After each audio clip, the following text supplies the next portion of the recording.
સતકેવલ Vidya Mandir Sarsa. myself Sajan Kumar Prajapati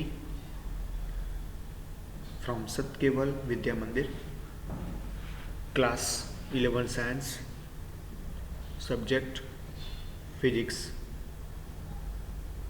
unit number 7. topic છે dynamics of rotational motion. એટલે કે આપણે ચાક ગતિની અંદર ગતિકીયની અંદર વાત કરવાની છે. તો ચાલો આજના ટોપિકની શરૂઆત કરીએ. મિત્રો, આજનો ટોપિક જે છે એ છે સ્થિર અક્ષને અનુલક્ષીને ચાક ગતિનું ગતિશાસ્ત્ર. એટલે ગતિશાસ્ત્ર વિશે ભણીશું, પણ કોનું છે? ચાક ગતિનું છે, એના વિશે ભણીશું. અને આની વાત આપણે સ્થિર અક્ષને અનુલક્ષીને વાત કરવાની છે. અને સ્થિર અક્ષની અનુલક્ષીને વાત કરવામાં આવે તો આપણે એને બેઝિકલી શું કહીએ છીએ? ચાક ગતિ વિશે ભણતા હોઈએ છીએ. એ ભણ્યાના પહેલાં એક નાનો એવો એક્ઝામ્પલ વિશે ચર્ચા કરી લઈએ. મિત્રો, આપણને અહીંયા આપણે અગાઉ જે સમીકરણો મેળવ્યા ચાક ગતિના ગતિકીયના સમીકરણો જે મેળવ્યા એના ઉપરથી આપણે એક નાનો એવો એક્ઝામ્પલ જોઈશું. હવે અહીંયા આપણને એવું કીધેલું છે કે કોણીય પ્રવેગ આપણે નિયમિત ધારીએ છીએ. ચલો, કોણીય પ્રવેગ નિયમિત એટલે કોણીય પ્રવેગ કેવો છે? અચળ છે. પ્રવેગ એટલે કે આલ્ફા અચળ છે. તો આલ્ફા બરાબર આપણે જાણીએ છીએ કે આલ્ફા બરાબર અચળ, પરંતુ આલ્ફા એટલે શું? તો કોણીય પ્રવેગ. કોણીય પ્રવેગની વ્યાખ્યા મુજબ શું મળે? ડી ઓમેગા બાય ડીટી, એટલે કે વેગ, કોણીય વેગનું સમય સાપેક્ષ વિકલન, એટલે કે ડી ઓમેગા બાય ડીટી બરાબર આલ્ફા પણ મળે. અને આલ્ફા કેવો છે? અચળ છે. તો ડી ઓમેગા બાય ડીટી બરાબર આલ્ફા બરાબર અચળ. રાઈટ. તો ચલો, D omega is equal to DT લઈ જઈએ ઉપર, તો આલ્ફા ઇન્ટુ ડીટી. ચલો, શું મળશે? કે D omega is equal to alpha into DT. હવે આ જ ડેરિવેટિવ છે એમાં ડી ડેરિવેટિવને કડવો છે એટલે એમાં શું કરવું પડશે? આખા સમીકરણનું સંકલન કરવું પડે. તો સંકલન કરીએ તો આપણે ડેરિવેટિવ ઉડી જાય. તો ઓમેગા ઇઝ ઇક્વલ ટુ, ચલો, integration of alpha into DT. Again integration, સંકલન છે, સંકલન of alpha into DT. DT again cancel. તો સંકલન ઓફ શું બનશે? આલ્ફા તો એમના એમ અચળાંક છે, રાઈટ. તો આલ્ફા ઇન્ટુ ટી, અને સંકલન કરીએ તો શું આવશે? અચળાંક મૂકવો પડે ને, અચળાંક મૂકવો પડે વત્તા સી. તો આપણને અહીંયા આપેલા આ સમીકરણનું સંકલન કર્યું તો આપણને એનો ઉકેલ શું મળ્યો? ઓમેગા બરાબર આલ્ફા ઇન્ટુ ટી વત્તા સી. હવે ધારો કે અહીંયા ટી બરાબર 0 છે, તો ટી બરાબર 0 હોય એટલે કે 0 સમય વાત કરીએ તો એની તમારા માટે આપણને મળતી દરેક વાળી કેવી હોય? પ્રારંભિક હોય. તો અહીંયા ટી બરાબર 0 ધારો કે ઓમેગા એટલે કે કોણીય શું કહેવાશે? ઓમેગા એટલે કોણીય વેગ કેટલો છે? ઓમેગા 0. પ્રારંભિક વેગ 0, ઓમેગા 0 કહી દઈએ છીએ. તો બંને વેલ્યુઝને આપણે આ સમીકરણમાં ફરી મૂકી દઈએ. તો ટી બરાબર 0 માટે આપણે સમીકરણ આ બાજુ જે છે ફરી લખતા, તો ઓમેગા બરાબર શું લખીશું? ઓમેગા 0 લખીશું, રાઈટ. તો ઓમેગા 0 બરાબર આલ્ફા અને ટી કેટલા છે? 0. તો ઓમેગા બરાબર આલ્ફા ઇન્ટુ 0 વત્તા સી. તો સી બરાબર બાકી શું રહ્યું? આ તો 0 એટલે જતું રહેશે. તો સી બરાબર શું મળ્યું? ઓમેગા 0. તો એ સી બરાબર જે ઓમેગા 0ની વેલ્યુ મળી એને પાછું આ જે આપણું જે એક્ટિવ સમીકરણ જે છે આવ્યું એમાં સીની વેલ્યુ મૂકી દે. કેટલી મળી? ઓમેગા 0. તો ફરી આપેલું આ સમીકરણ ત્રીજી વખત લખીએ તો ઓમેગા બરાબર આલ્ફા ઇન્ટુ ટી વત્તા ઓમેગા 0. જો આવું મળશે. Omega is equal to alpha into T વત્તા ઓમેગા 0, જે આપણને અહીંયા આ નવું સમીકરણ જોવા મળે છે. ખ્યાલ આવી ગયો? આ રીતે આપણે બીજા સમીકરણ, જે રીતે આપણે આ એક ગતિના સમીકરણ પરથી આપણે સમીકરણ મેળવ્યું એવી રીતે આપણે બીજા સમીકરણ પરથી પણ મેળવી શકીએ છીએ, રાઈટ. આ પ્રથમ સમીકરણ પરથી મેળવ્યું ત્યાં બીજા સમીકરણ પરથી આપણે પણ નવું સમીકરણ મેળવી શકીએ છીએ. એના ગતિના ત્રીજા સમીકરણ પરથી પણ ત્રીજું સમીકરણ આપણે શોધી શકીએ છીએ. ઇઝી છે, આવડે એવું છે. હા, પણ તમને વિકલન સંકલન વિશે આવડવું જોઈએ. ચલો, આગળ આપણી આજની જે બીજી થિયરી છે એના ઉપર જઈશું કે સ્થિર અક્ષને અનુલક્ષીને ચાક ગતિનું ગતિશાસ્ત્ર શું છે એના વિશે માહિતી મેળવી. એટલે આપણે અહીંયા ગતિશાસ્ત્ર વિશે તો વાત તો આપણે કરીએ જ છીએ અને એ ચાક ગતિની પાછી વાત કરીએ છીએ, પરંતુ અહીંયા સ્થિર અક્ષને અનુલક્ષીને થતી ચાક ગતિની સાથે આપણે ગતિશાસ્ત્ર સમજવું છે. બરાબર છે? તો ચાલો શરૂઆત કરીએ કે હવે આપણે અહીંયા પ્રારંભિક શબ્દો કહો છે કે કોષ્ટક તમને વાત કરી છે. હવે કોષ્ટક શું બતાવે છે? તો તમને સહેલી સાદા સિમ્પલ ભાષામાં કહી દઉં કે કોષ્ટકની અંદર આપણે અત્યાર સુધી જે પણ વાત કરી ચાક ગતિની અંદર અને એમાં આવતી જેટલી બધી ટર્મ્સ હોય જેવી કે કોણીય સ્થાનાંતર, કોણીય વેગ, કોણીય પ્રવેગ, આવા અલગ અલગ ત્યાં બધા આપણે સમીકરણ પણ જોયા. તો આ બધી જે અલગ અલગ આપણે રાશિઓ વિશે વાત કરી એ રાશિઓ આપણે જ્યારે પણ ભણીએ ત્યારે આપણે અગાઉ રેખીય ગતિની રાશિઓ સાથે પણ સરખામણી કરતા આવે છે. બસ તે બંનેને સરખાવતું એક ટેબલ છે, એના વિશે આપણે તમારી જાતે તમારે એને ધ્યાનથી જોવાનું છે, એટલે આપણે એને લેતા નથી. હવે આપણે અહીંયા એ બધું ભણીએ એ પહેલાં પણ આપણે બે ગતિઓની શુદ્ધ ગતિકીયની સરખામણી કરી ચૂક્યા છે, અને ઉપરાંત આપણે એ પણ જાણીએ છીએ કે ચાક ગતિની અંદર આપણે જડત્વની ચાક માત્રા અને ટોર્ક એ રેખીય ગતિમાં ત્યાં સમતુલ્ય એવા અનુક્રમે દ્રવ્યમાન, એટલે કે જ્યાં આપણે ત્યાં દ્રવ્યમાન એમ લેતા હતા એની જગ્યાએ આપણને અહીંયા શું મળે છે, અહીંયા આપણને અહીંયા જડત્વની ચાક માત્રા જોવા મળે છે. ત્યારબાદ અહીંયા આપણે ટોર્ક લઈએ છીએ તો ત્યાં આપણને શું મળે છે, અહીંયા આપણને શું મળે છે, બળ જોવા મળે છે. સોરી, ત્યારે આપણને બળ જોવા મળતું હતું. અને જોતા આપણે ધારી શકીએ કે કોષ્ટકમાં દર્શાવેલા અન્ય સમીકરણો શું છે, કે એના પરથી આપણે કોષ્ટકમાં રિપ્રેઝન્ટ કરેલા અન્ય સમીકરણો શું છે એના વિશે પણ આપણે અહીંયા સરખામણી કરીને સમજી શકીએ છીએ. આપણે એ પણ જાણીએ છીએ કે રેખીય ગતિની અંદર થયેલું કાર્ય છે, તો કાર્ય W આપણે શું આવતું હતું ત્યાં આગળ F × dx, બરાબર આ લખ્યું છે અહીંયા આગળ, કે આપણે ત્યાં કાર્ય લખતા હતા F × dx. તો અહીંયા ચાક ગતિમાં શું લખીશું, ત્યાં આવતું હતું કાર્ય W બરાબર F × dx.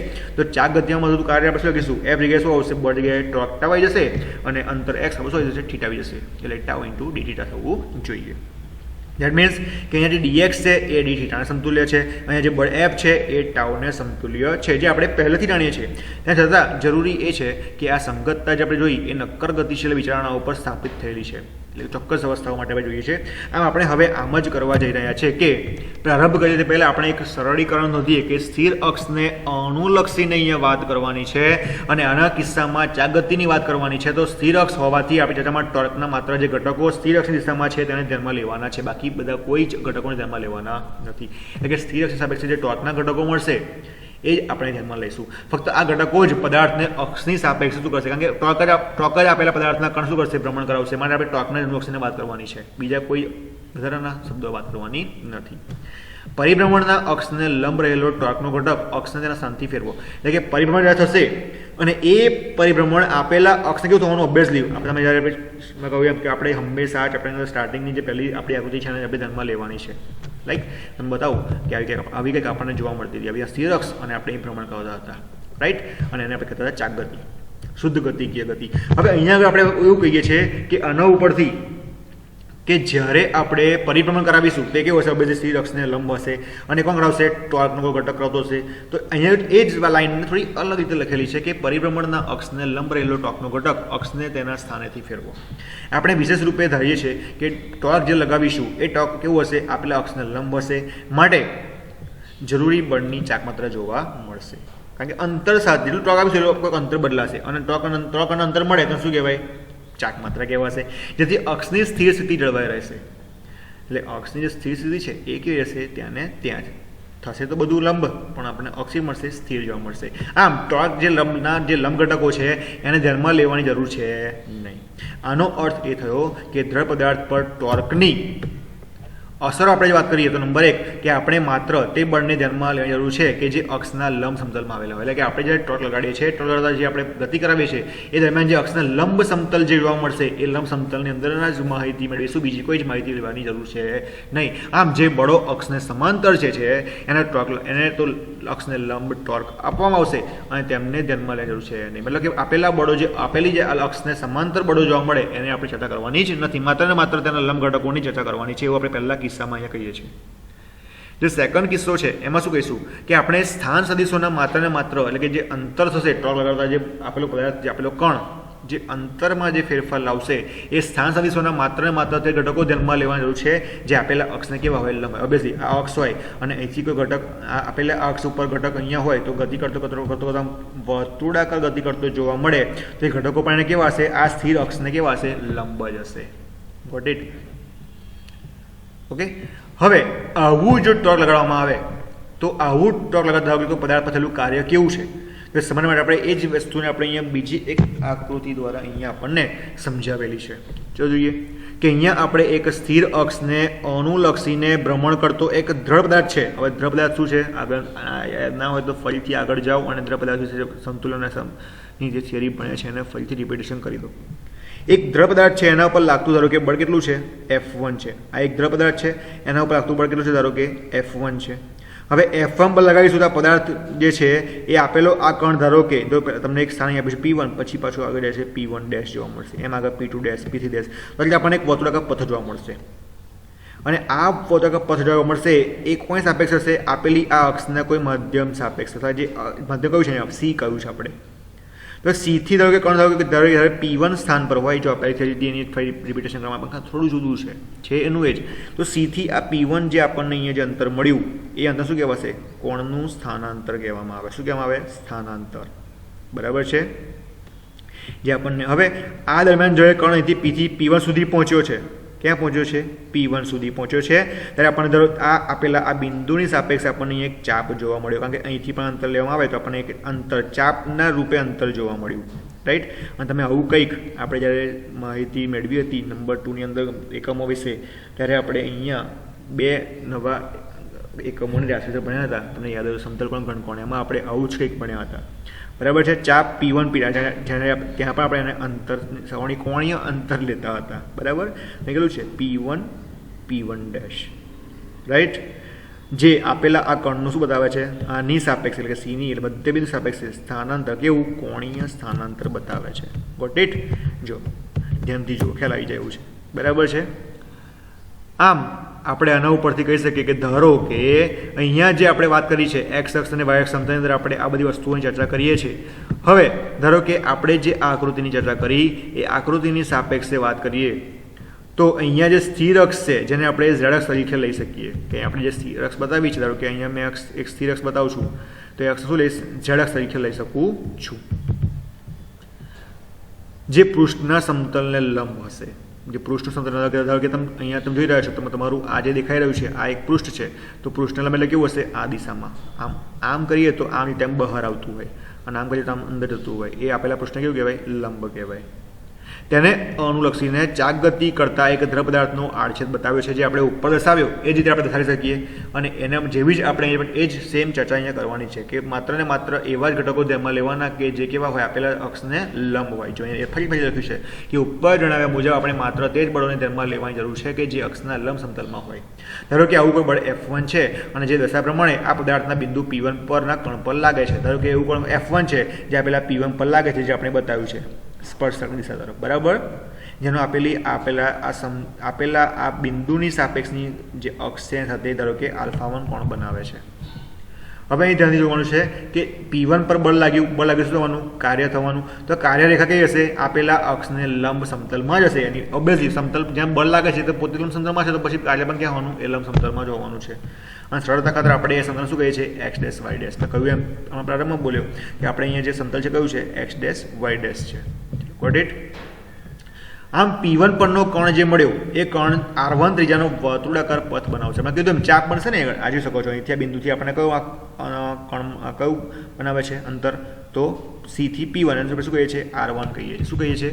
R1. એટલે લખ્યું છે જો કે C પછી C P1 વાળું શું લખીશું? R1 ત્રિજ્યાનો વર્તુળાકાર પથ મળશે. એવી રીતના C P1 ડેશ પર જઈએ તો R2 બરાબર શું આવશે? C P1 dash. રાઈટ. તો એ પણ કેવું બનાવે છે? વર્તુળાકાર પથ બનાવે છે. આમ આકૃતિમાં દર્શાવ્યા પ્રમાણે આપણે ડેલ્ટા ટી સમય કરીએ તો એટલે કે પહેલા P હતો પછી કોઈ સમય પછી ક્યાં છે? P ડેશ પર છે એક્ઝામ્પલ તરીકે. તો આ સમયગાળો શું કહેવાય? ડેલ્ટા ટી કહેવાય. પ્રારંભિક સમય, અંતિમ સમય ડેલ્ટા ટી. તો આ સમયની અંદર આપેલો આ બિંદુ પણ ક્યાં ગયો? P1 પરથી ક્યાં ગયો? P1 ડેશ પર ગયો. એટલે લખ્યું છે કે આકૃતિમાં દર્શાવ્યા પ્રમાણે ડેલ્ટા ટી સમયમાં આ બિંદુ P1 ડેશ પર પહોંચે છે. બિંદુની જગ્યાએ કણ પર કહી શકીએ. આમ આ કણનું સ્થાનાંતર એટલે બાકી છે બિંદુ P1 ડેશ બને આપણે શબ્દ વાપરીશું કે કણ બિંદુ P1 ડેશ પર પહોંચે છે. આમ આ કણનું સ્થાનાંતર કયું મળશે? ds1 મળશે. કયું મળશે? ds1. સિમ્પલ કે આપેલા આ કણ જ્યારે P1 પરથી P1 ડેશ પર પહોંચ્યો તો આ જે કોણીય સ્થાનાંતર મળ્યું આપણે શું કહ્યું છે? ds1 કહ્યું છે. તો ds1 બરાબર જે આપણને કોણીય સ્થાનાંતર મળ્યું બરાબર છે. તો ds1 બરાબર શું લખીશું? R1 × dθ. રાઈટ. ચલો. અને વર્તુળાકાર પથ P1 ના સ્પર્શકની દિશામાં જોઈ શકે છે કે અને એની દિશા કઈ છે? તો આ જે સ્પર્શક છે P1 અહીંયા એની દિશામાં જોવા મળે છે. એટલા અહીંયા આ દિશામાં જોવા મળે છે. રાઈટ. ચલો આગળ જઈએ. તો આ કણનું કોણીય સ્થાનાંતર dθ બરાબર શું મળશે આપણને? ખૂણો P1 C P1 ડેશ મળશે, જે આપણે આકૃતિમાં જોઈ શકીએ છીએ. બરાબર છે. જે dθ મળશે કેટલું મળશે? P1 C P dash. જ્યારે dθ મળ્યું બરાબર છે, અહીંથી આટલું અંતર મળ્યું dθ એ કેટલું મળ્યું? તો C થી P1 અને C થી P2 તો ખૂણો કેટલો મળ્યો? P1 ડેશ C P1 જેટલો જોવા મળશે. What it? ઓકે. અને આવું આ જે કણ છે એના પર બરાબર થયેલું કાર્ય કેટલું કહેવાશે? તો dw બરાબર કાર્ય મળે F1 × ds1. F એટલે જે બળ લગાડે છે એ અને થતું સ્થાન કેટલું છે? કયું આપણે ds1 છે. રાઈટ. ds1. અને આ સદિશના ફોર્મમાં છે, એટલે લખીશું આપણે અદિશના ફોર્મમાં તો F1 ds1 cos phi1, બરાબર, કારણ કે phi1 એંગલ લેવાનો છે, રાઈટ. ચલો F1 બરાબર, આ બધું આપણે ઓલરેડી અગાઉ ચર્ચા કરી છે અગાઉની એ થિયરી અંદર, પણ બધું અહીં ફરીથી આપણે ફેરસઅપ કરીએ છીએ. F1 એમના એમ અને ds બરાબર આપણે શું કહ્યું છે, અગેન જો ઉપર તો r1 d થીટા, શું મળશે r1 into d theta. Got it. અને સાઇન ઇન્ટુ, હવે અહીં ધ્યાન આપવાનું છે આપણે, જો અહીં r1 into d theta into sine alpha કેવી રીતના આવ્યું, અહીં cos આલ્ફા પણ છે, તો ધ્યાન આપવાનું તમારે. જો અહીંયા cos phi1 યાદ કરીએ તો આપણને અહીંયા જે એંગલ મળ્યો છે આપેલા અંતરનો કયો મળ્યો છે, phi1, આપેલા બળની સાપેક્ષે. પરંતુ જ્યારે આપણે આપેલા આ સ્થાનાંતરની આ ઉગમ બિંદુ સાપેક્ષે વાત કરીએ તો આપણને જો સામેની બાજુ અને કર્ણની વાત કરીશું તો કયો એંગલ આવશે, સાઇન થીટા. એટલે આ જે એંગલ મળશે થીટા આપેલા કર્ણના વર્તુળાકાર પથ માટે, તો શું મળશે, સાઇન. એટલે આપણે લખીએ છીએ સાઇન થીટા 1, ઓકે. પણ અહીંયા શું લખીશું, આલ્ફા 1. What it. જ્યાં phi1 જે છે અહીંયા આગળ એ આપણે કહ્યું એમ કે phi1 જે હતો એ F1 અને P1 આગળ જે બિંદુ P1 પાસે જે કોણ છે એના સ્પર્શક વચ્ચેનો ખૂણો બતાવે છે, બરાબર છે. અને જે આપણે અહીંયા વાત કરી કે phi1 બરાબર અને આલ્ફા જે મળ્યો તો આપણને એ શું કહે છે કે phi1 વત્તા આલ્ફા 1 કેટલી મળશે, 90 ડિગ્રી. phi1 વત્તા આલ્ફા 1 જે છે એ શું કહો છો કે આ phi1 છે અને આલ્ફા 1 છે તો એકબીજાના લંબ છે, તો ઇઝ ઇક્વલ ટુ એંગલ આપણે કેટલો મળશે, ટોટલ 90 ડિગ્રી જોવા મળે છે. આ ઉગમ બિંદુની સાપેક્ષે F1 ને કારણે આપણને મળતું ટોર્ક, એટલે કે આપેલા બિંદુ પાસે મળતું ટોર્ક કેટલું મળશે, તો આ ક્રોસ F મુજબ, એટલે કે R કેટલું છે આગળ, OP1 જુઓ, R કેટલું છે તો OP1, અને આપણે શીખીએ કે O પણ કહી શકીએ, તો અહીંયા આપણે O ધર્યું છે તો OP1, બરાબર, અંતર R, બરાબર છે, અને બળ કેટલું છે F1, તો R ક્રોસ F પરથી આપણે લખીશું OP1 ઇન્ટુ F1 છે. અને OP1 બરાબર આપણે જાણીએ છીએ આપેલી સ્કીમેટિક ડાયાગ્રામ પરથી, આપણે અગાઉ અહીં નથી બતાવ્યું, પણ જે પહેલી આપણી જે મેઇન, હું વારંવાર બોલું છું, મેઇન આકૃતિને આપણે ધ્યાનમાં લેવાની છે, એમ પછી શું મળશે, OC વત્તા CP1, રાઈટ. જો અહીં લખ્યું છે, લઈ શકીએ છીએ એક્ઝામ્પલ તરીકે, કારણ કે OC એ અક્ષની દિશામાં છે, તેનાથી પરિભ્રમણના ટોર્કને આપણી ચર્ચાથી બાકાત રાખવામાં આવે છે. આમ F1 ને કારણે અસરકારક ટોર્ક ટાઉ1 નું મૂલ્ય કેટલું મળશે, ટાઉ બરાબર R ક્રોસ F મુજબ, તો R ક્રોસ F માં આપણે R બરાબર શું છે, OP1, અને OP1 કેટલી છે, OC વત્તા CP1. પરંતુ આપણે કીધું અહીંયા આગળ એમ કે અહીંયા આપણે જે OC છે એ તો સમાંતર છે, માટે ઇઝ ઘટક ઇઝ કેન્સલ, એટલે કે આ ઘટક છે કેન્સલ, બાકી શું રહ્યું CP1, એટલે બાકી શું રહ્યું CP1 અને F1 એમના એમ, રાઈટ. તે પરિભ્રમણ અક્ષની દિશામાં છે અને તેનું માન કેટલું મળશે, ટાઉ1 બરાબર R1 cross F1 sine alpha 1 છે, માટે કાર્ય dw1 બરાબર ટાઉ1 ઇન્ટુ d થીટા 1 જોવા મળશે. આ તો માત્ર એક ક્રમ વાત કરી કે ધારો કે આપેલો કર્ણ P1 બિંદુ છે, એવો P2 પર હોઈ શકે, P3 પર હોઈ શકે, તો એ દરમિયાન P2 પર માટે dw2 કાર્ય મળશે, P3 માટે આપણને P3 બિંદુ પર જો કર્ણ જાય તો આપણને કાર્ય dw3 મળે. તો રીતના બધા જ અલગ અલગ આપણને મળશે. હવે dw2 મળે તો ટોક ટાઉ2 મળે, dw3 મળે તો ટોક ટાઉ3 મળે, રાઈટ. અંતર d થીટા મળે કે d થીટા 1 મળે, d થીટા 2 મળે, અંતર તો સમાન મળશે, એમાં કોઈ ફેરફાર થવાનો નથી, સમાન અંતર કાપશે. તો આવું દરેક કાર્ય થતું હોય તો એનું કુલ કાર્ય મેળવવું હોય તો શું લખી શકાય, યસ. તો બધા જ કાર્ય શું કરવું પડે, સદિશ સરવાળો કરવો પડે. તો લખી કાઢીએ કે સદિશ સરવાળો dw બરાબર dw1 વત્તા dw2 વત્તા dw3 વત્તા dwn, બધામાં કોમન શું છે, થીટા, d થીટા. બહાર આવી ગયા, અંદર શું નવું આવશે, પહેલા માટે મળશે ટાઉ1, w2 માટે મળશે ટાઉ2, 3 માટે ટાઉ3, n માટે ટાઉn. લખ્યા નથી, આપણે ધરી લઈએ છીએ, તો ટાઉ1 વત્તા ટાઉ2 વત્તા ... ઓફ d થીટા. ઓકે. હવે યાદ અહીંયા આપણે એ રાખવાનું છે કે ટોર્ક જે મળ્યું છે આ ટોર્કનું મૂલ્ય બધા બળને અલગ અલગ કણો પર લાગતું છે. એ ધારો કે પહેલો કણ P1 પાસે ત્યારે, બીજો કણ P2 પાસે ત્યારે, તો ટાઉ2, ત્રીજો કણ P3 બિંદુ પાસે તો ટાઉ3, એટલે દરેક કણ પર અલગ અલગ બળ લાગે છે. પરંતુ સ્થાનાંતરનું મૂલ્ય જો કહ્યું છે એમ કે કયું છે, સમાન જ છે. આમ સ્થિર અક્ષને સમાંતર બધા જ ટોર્ક ગણેલા હોવાથી કુલ ટોર્ક ટાઉનું માન એ દરેક ટોર્કનો કેવો છે, બૈજિક સરવાળો છે.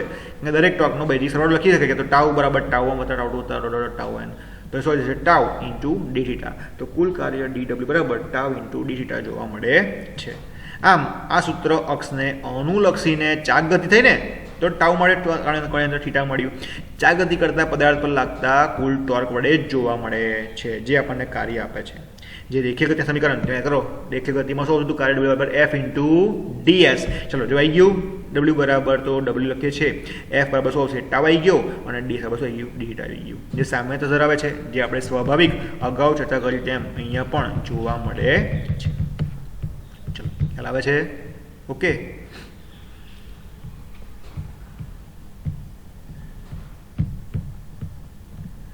આજની થિયરીમાં હજુ થોડું બાકી છે, આપણે પણ અહીંયા ચર્ચા કરી, અહીંયા આપણે થોડી અત્યારે અટકાવીએ છીએ. થોડી આવા બીજા સમીકરણ અહીંયા જે સામ્યતા જેવી રીતના આપણે ડબલ્યુ બરાબર ટાઉ ડી થીટા એને ડબલ્યુ બરાબર એફ ઇન્ટુ ડી સાથે સરખાવી, એવી બીજી સમીકરણ પણ આપણે સરખાવી શકીએ છીએ, જ્યાં આપણે ત્યાં સરખાવ્યા હતા આ થિયરી ઉપરથી. ડી ડબલ્યુ બરાબર એફ ઇન્ટુ ડી ભણ્યા, આપણે થિયરીમાં પાવર પણ લાવ્યા હતા. એ રીતના આપણને અહીંયા પણ આપેલા આ સમીકરણ નંબર 7.41 પરથી પાવર મળશે, ને આપણે સરખાવીશું. પણ અત્યારે આ ટોપિકને અહીંયા જ થોડો બાકી રાખીએ છીએ, નેક્સ્ટ સેશનમાં એને પૂરું કરીશું. તો ત્યાં સુધી આપણે રજા લઈએ, નવા સેશન સાથે ફરી મળીશું. ત્યાં સુધી જય હિન્દ, જય Bharat. Thank you very much.